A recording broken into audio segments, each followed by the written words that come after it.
Patuloy ang pagbalangkas sa sangguniang panlalawigan sa ginanap na ika-110 pangkaraniwang pulong na sanggunian ayon kay Vice Governor Third Alcala. Inaprubahan sa sesyon ang mga ordinansang bayan, kautosang bayan at resolusyong magpapabuti sa lungsod at munisipalidad na mga pakinabangan ng mga mamamayan gaya ng panlalawigang resolusyong pangkalusugan ukol sa pagpapatupad ng Mandatory Infants and Children Health Immunization Act of 2011 sa lalawigan ng Quezon. Binigyang pahintulot naman ng sangguniang panlalawigan si Governor Dr. Helen Tan na pumasok sa kasunduan sa pagitan ng University of the Philippines, Philippine General Hospital o UPPGH at ni Dr. Mark Ian June Catan para sa fellowship training sa ilalim ng kanilang postgraduate program.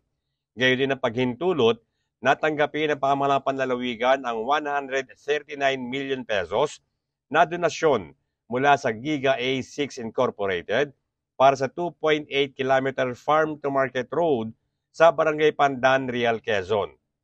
Inaprubahan din ng sangguniang panlalawigan ang formal na pagtatag ng Quezon Provincial Information and Communications Technology Office o PICTO sa pamumuno ni Information Technology Officer 2 Lenny Laigo para sa mas epektibong pagpapatakbo at pag-asaayos ng computer system ng mga pakinabangan ng pamahalang panlalawigan.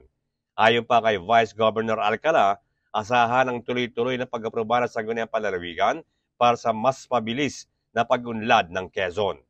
Bert Abrigo nag-uulat para sa DZDG 96.7 Destiny Radio at your service.